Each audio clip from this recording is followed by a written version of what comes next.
It's Agnes. I've got a really good how to attract an ex success story.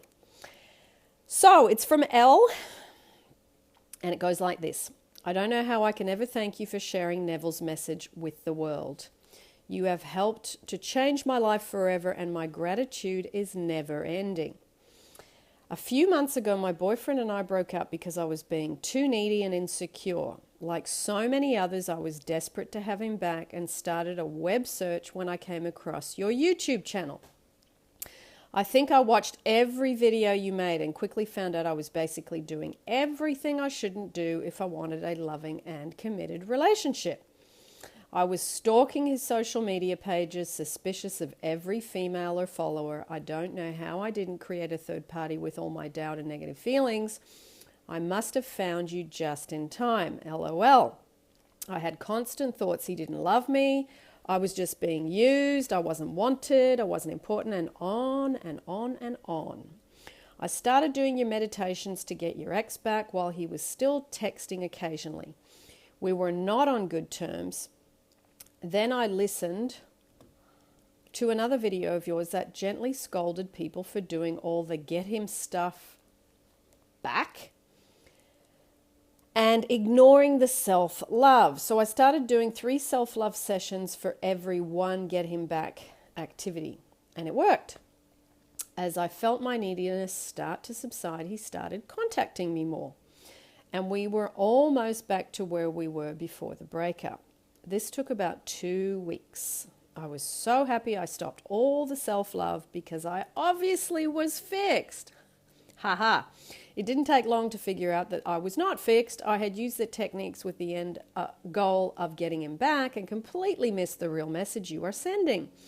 I had started to love myself truly, but as soon as he responded positively, I quit and focused on him. In less than 2 more weeks, I started slipping back into the I'm not good enough feelings, I'm not a priority. He doesn't love me mindset, and he quickly mirrored that back to me. I had emailed him to ask him why he had been so quiet the last couple of days, and he replied with a message that absolutely crushed me. He told me I was pushy and demanding, and he didn't approve of the way I raised my children. He wasn't ready for a commitment. He didn't even have the time or energy for this relationship, etc. Every point he made in that message was something I had worried about as a possible roadblock to our relationship.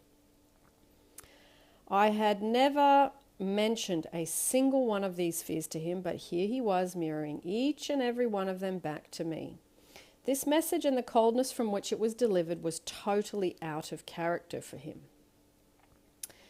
But it was my first solid lesson in everyone is you pushed out. I don't know what it is about our relationship, but we seem to be so closely connected that I don't have to spend long in a state before he is mirroring it back to me, whether it's good or bad. He hurt me so deeply I wanted to destroy him in the same way he had destroyed me. I wanted to demand an apology. I wanted him to beg for my forgiveness for being so cruel.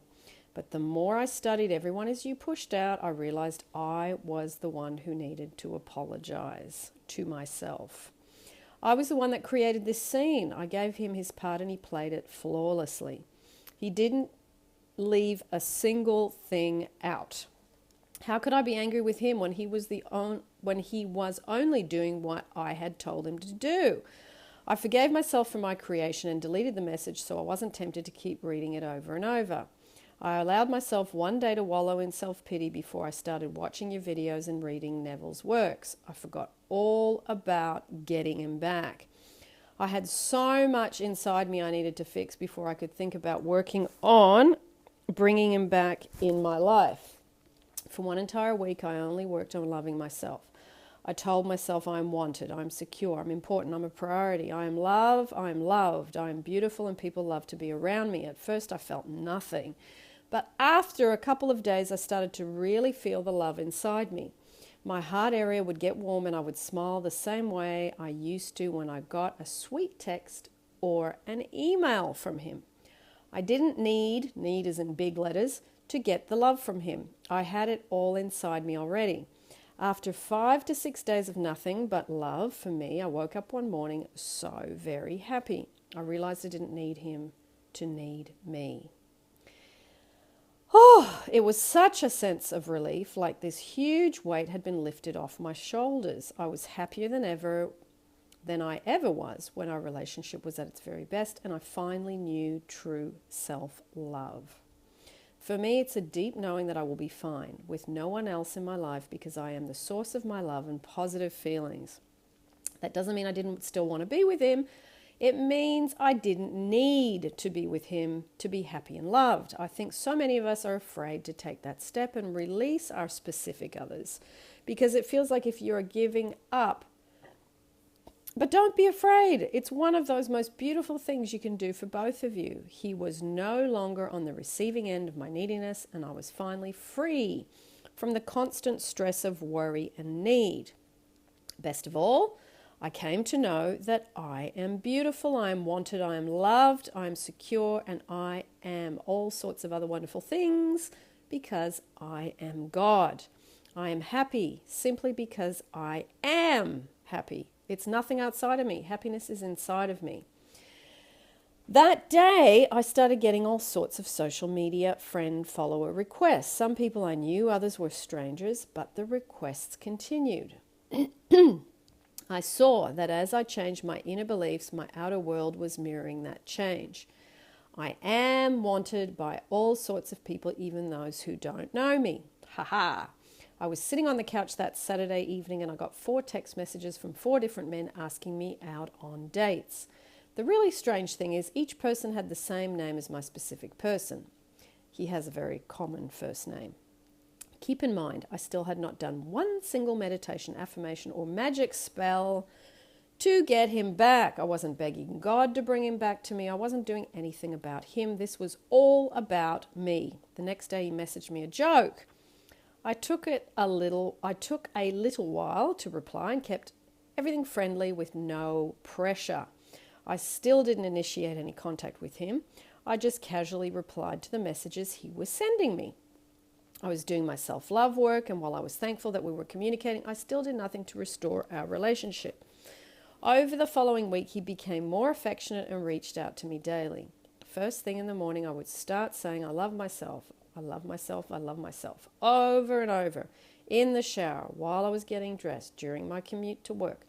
Sometimes I would do others like I am wanted, I am loved, I am secure, but mostly I love myself, I love myself, I love myself, over and over again. I imagined I was radiating love energy from my heart center and it was filling my entire body. Once my body was full, I would imagine it was radiating out from me and touching everyone in my presence. Oh, by the end of the week, it was as if we had never broken up. I will not bring up the hurtful email with him because I know I am the one who created that and I've already forgiven myself. Our relationship is better than ever and I think that one day we will marry. It's not something I desire right now. I'm just enjoying our partnership as it is. I think maybe Agnes is being too kind with her gentle reminders to work on the self-love first. I'm going to be blunt and tell you to forget about your specific person for the next 2 weeks.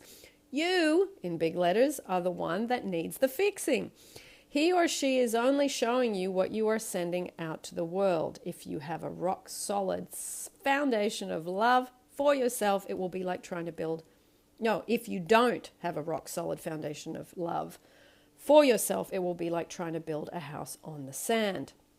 At first, you might have a solid building, but sooner or later the ground is going to shift beneath you and everything will come crashing down. Be brutally honest as you search inside yourself. Are you feeling unwanted, not a priority, or less than number one, best? Admit it. And then work to fix it. It doesn't make you a bad person to have these feelings. There's nothing to be ashamed of. Just identify your weak spots and fill them up with love.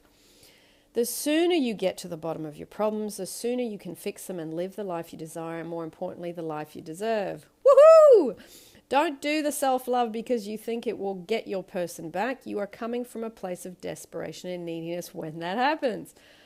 Oh, I love this story. You can say you love yourself until you're blue in the face, but it won't work because you are still doing it to get something. You will never be able to fool yourself, and this is all about you.